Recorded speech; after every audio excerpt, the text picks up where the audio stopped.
This video is going to be looking a little bit more in depth in the hero section. Heroes are used in Guardian Kingdoms. They're probably one of the strongest things you can acquire.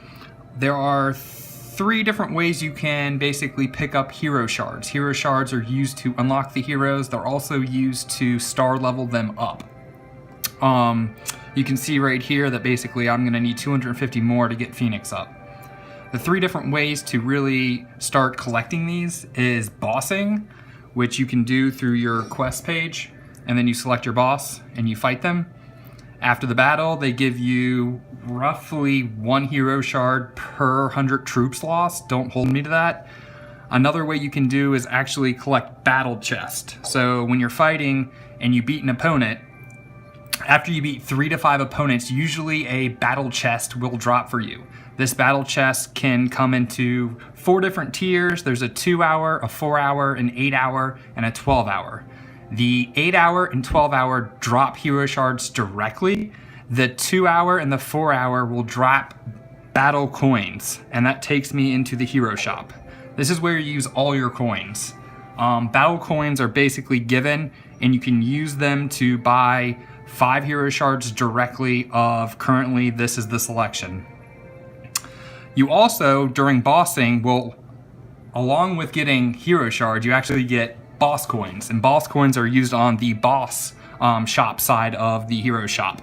And they're used also to acquire 5 hero shards of your selection. This is helpful if you're trying to sort of isolate which ones you want to get.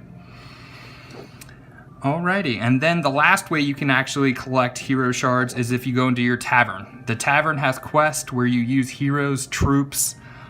There's certain requirements in order to conduct these quests. Afterwards, they see on the side that you have a selection of 0 to 3, common or rare on this particular quest. After you get your hero with your hero shards, there's a couple things you can do with them. The first thing you can do with them is level them up. So this happens during battles. I'll go into a little bit more detail later. The next thing you can do is actually buy some skins. Not all heroes have skins, but some of these skins, this is the standard one, actually give you bonus stats. There's only a few of them that actually do that.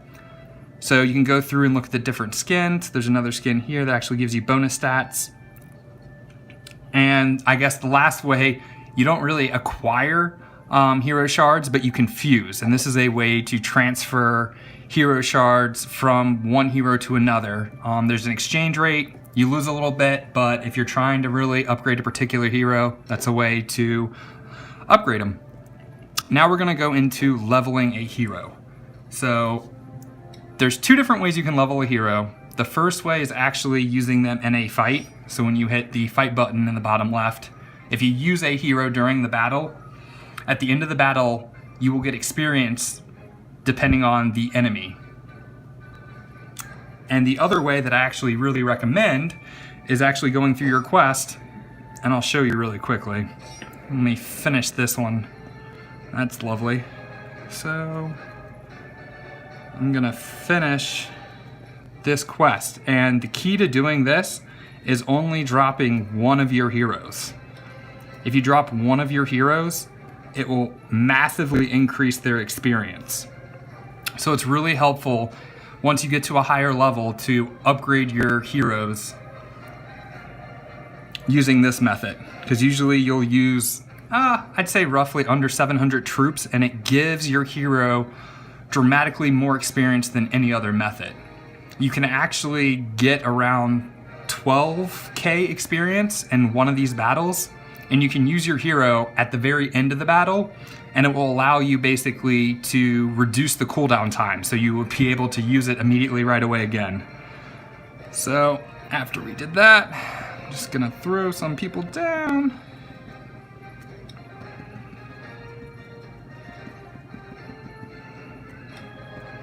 I've already dropped a hero on this one, so after we kill him, you'll be able to see that experience that you get from just dropping 1 hero. When you drop multiple heroes, it will reduce the experience across the board on all of them. So if you're really trying to upgrade 1 hero, I'd recommend just using 1.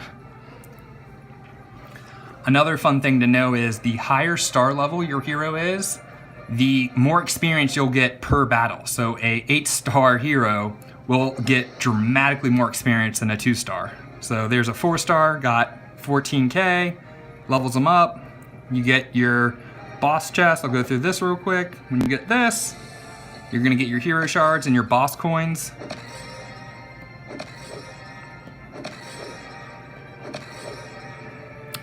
There's your extra, so you can see I have extra shards for that, so you could use fusion with that to switch it to another one. So that's that in a nutshell. The next thing I'm sort of gonna explain is when you are using your hero in the movement. So I'm gonna call this pathing. Basically, once you drop a hero in a defense or an offense, you have 2 options really with him. Actually 3. One is to use his ultimate. Another is to actually, when you highlight him in the top right, and hit the screen somewhere else, it moves them in a direction. And then your third option is to actually dash. And when you click the dash button, you get to basically guess how far you want to dash within the range of their dashing ability. A quick thing to know is about their pathing is they usually can walk through a lot of different units. One unit they can't walk around are ballistas. And then I don't think they can walk around reavers. So when you come up to these 2 obstacles, you can actually dash past them. And another fun thing to know is that the smaller dash distance that you use, it won't use as much as your dash bar. And you have to wait until the bar is full again until you can perform another dash. So when you get into in-game and manipulation of heroes and movement, you really can make or break the heroes in order to get the most out of them, to keep them alive, to get them where they need to go, to protect different buildings. So it's really good to work on your movements. And another fun thing is the pathing of Phoenix is probably the best because she's an air unit. So she flies over everything. The only thing that messes with her pathing is Valks and warships. So that basically goes through the 3 different sections. I'll do one more quick hero experience so you can sort of see.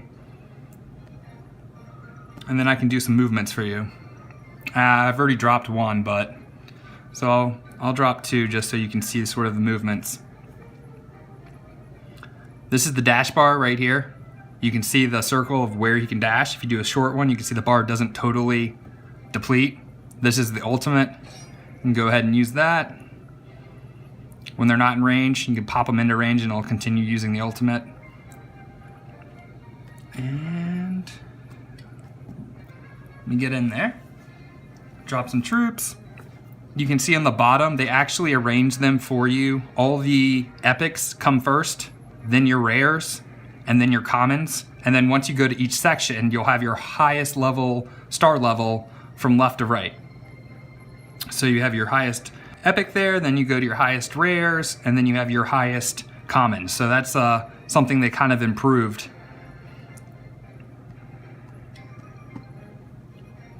You can, so this is you just moving. If you click the screen, and this is something to, oh, he's gonna get hit. Learn is you can see on this side right here, when I click a unit, that decreases in size. That means when I click the screen, I'm not gonna be controlling the hero. It's gonna be dropping the unit because the unit's highlighted. Now the hero's highlighted again, you can click somewhere and it will move your hero. Then you can dash over to the side, you can move all the way up there on the map, and then you can click here again if you want. No, you can't. You have to click on the, and it will unselect him. So be careful when you're trying to move your hero if you've selected a unit to drop, because then it will not allow you to move your hero and you'll start dropping troops, which is not good sometimes. And then I dropped another hero to show that the queue list for the bossing. So this one should give experience just to my 1 hero because the other 2 are max level. Once they're max level for their star level, which is 20 above their star level. So see, and that decrease, normally you'll get a lot more, but since I use the other heroes, you get less. All right, that basically goes through all the hero. Let me know if you have any questions at the bottom.